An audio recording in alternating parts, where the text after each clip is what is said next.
Au nom du Père et du Fils et du Saint-Esprit, Amen. Que la paix et la joie du Christ ressuscité soient toujours avec nous tous.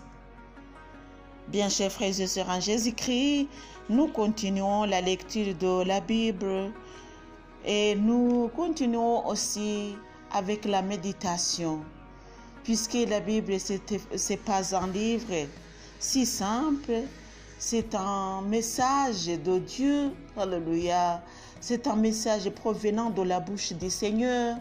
À toi, mon cher et ma chère. Continuons la lecture et la méditation. Je suis Marie-Louise Omomaladongo avec vous.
Abraham et Lot. Abraham était très riche en troupeaux et en argent et en or.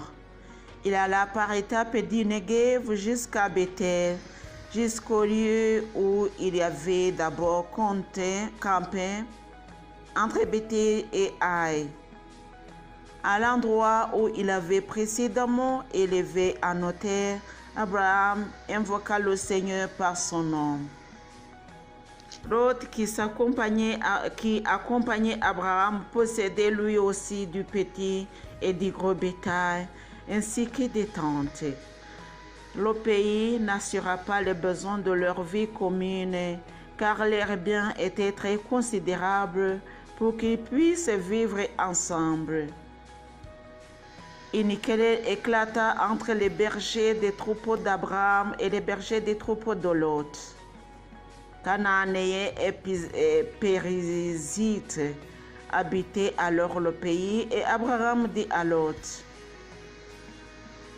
qu'il n'y avait pas de querelle entre moi et toi, mes bergers et les tiens. Nous sommes frères. Tout le pays n'est pas devant toi. Sépare-toi donc de moi. Si tu prends le nord, j'irai au sud. Si c'est le sud, j'irai au nord. L'autre leva les yeux et regarda tout le district du Jourdain. Il était tout entier irrigué. Avant que le Seigneur n'ait détruit Sodome et Gomorrhe, ils étaient jusqu'à Koar, comme le jardin du Seigneur, comme le pays d'Égypte. Lot choisit pour lui le district du Jourdain et se déplaça vers l'Orient. Ils se déplacèrent l'un de l'autre. Abraham habita dans le pays de Canaan et Lot dans les villes du district. Celui-ci vint camper jusqu'à Sodome, dont les gens étaient des scélérats qui péchaient gravement contre le Seigneur. Le Seigneur dit à Abraham que Lot se fût séparé de lui. Lève donc les yeux et du lieu où tu es, regarde au nord, au sud, à l'est et à l'ouest. Oui, tout le pays que tu vois, je te le donne, ainsi qu'à ta descendance pour toujours. Je multiplierai ta descendance est comme la poussière de la terre, au point que, si l'on pouvait compter la poussière de la terre, on pourrait aussi compter ta descendance. Lève-toi, parcours le pays en long et en large, car je te le donne. Je te le donne. Abraham vint avec ses tentes habitées aux chaînes de Mamré, qui sont Hébron. Il y éleva un autel pour le Seigneur.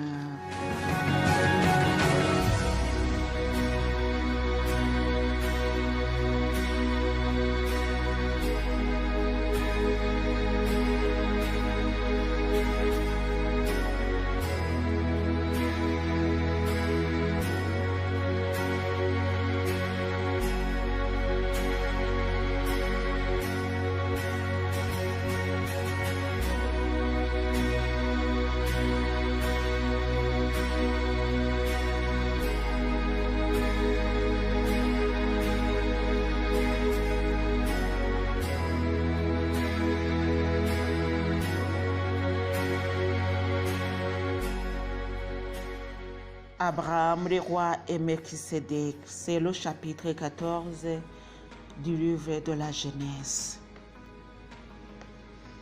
Continuons la lecture. Au jour d'Amraphé, roi de Shinéa, Ayok, roi d'Elasa, Kedoramo, roi d'Elam, et Tidéar, roi de Goïm, firent la guerre à Béra, roi de Sodome, à Berisha, roi de Gomorre, à Shinéa, roi d'Adma, à Shemevé, roi de Kevoïm, et au roi de Béla, c'est-à-dire Koar.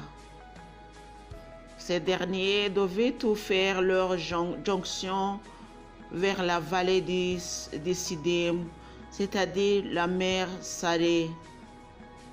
Pendant 2 ans, ils avaient servi Kedoramoer,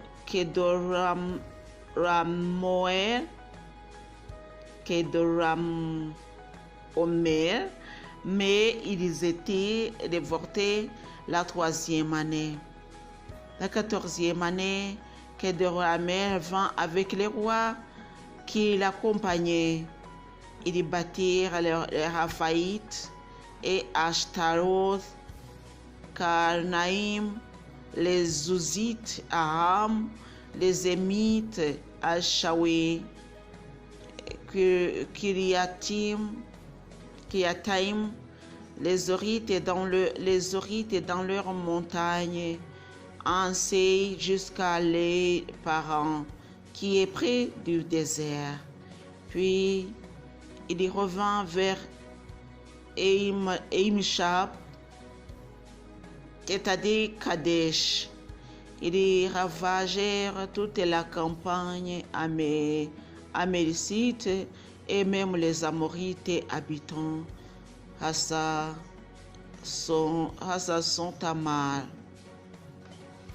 Alors le roi de Sodome s'avança et les rois de Gomorre, d'Adma, de Kevoïm et de Béla, c'est-à-dire Koar.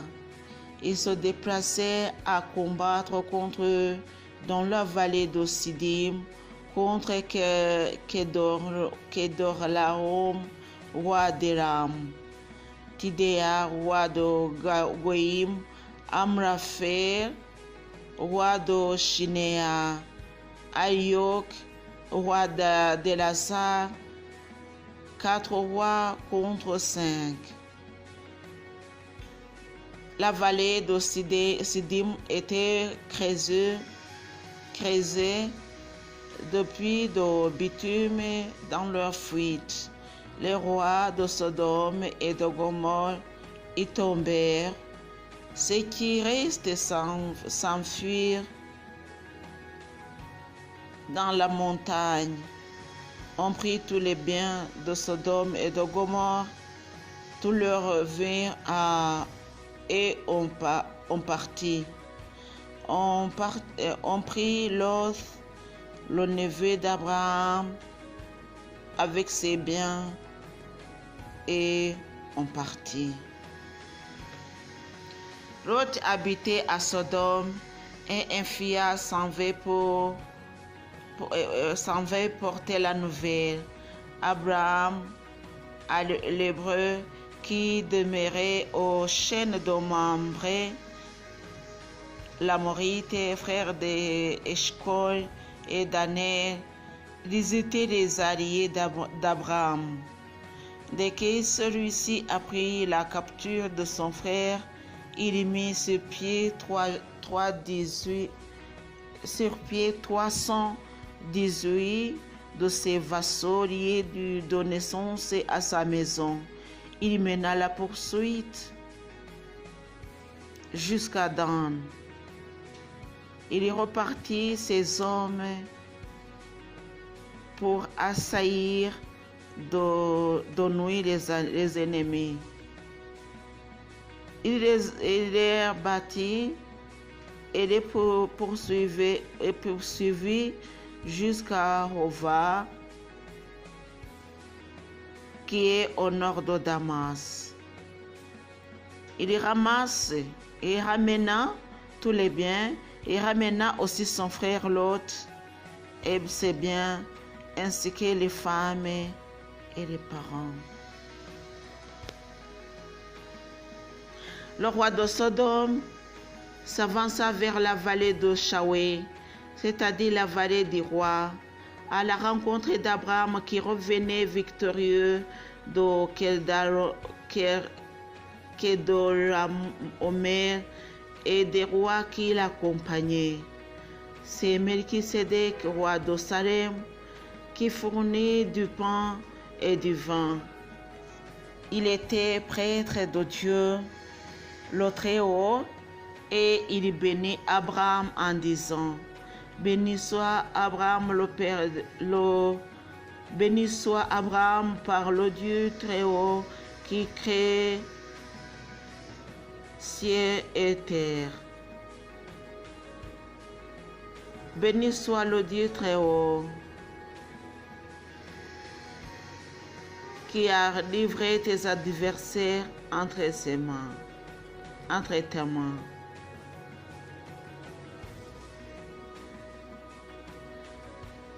Abraham lui donna la dîme de tout. Le roi de Sodome dit à Abraham: Donne-moi les personnes et reprends tes biens. Abraham lui répondit: Je lève la main vers le Seigneur, Dieu Très-Haut qui crée ciel et terre. Pas un fils, pas même une courroie de sandales, je jure de ne rien prendre de ce qui est à toi. Tu ne pourras pas dire: c'est moi qui ai enrichi Abraham.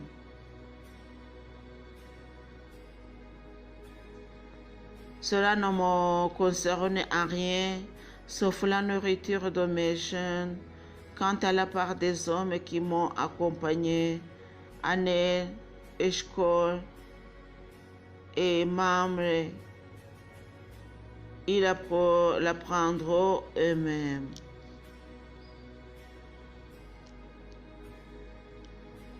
Telle est la parole de Dieu.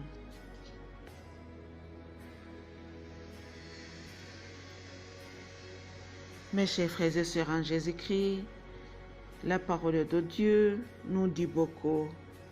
C'est notre message d'aujourd'hui que nous devons témoigner le Seigneur que nous avons connu, témoigner le nom de notre Seigneur, puisqu'il y a beaucoup de gens qui le négligent. Continuons à prier pour le monde qui souffre et pour nos biens et pour nous autres. Que le Seigneur Jésus nous bénisse. Au nom du Père, et du Fils et du Saint-Esprit. Amen.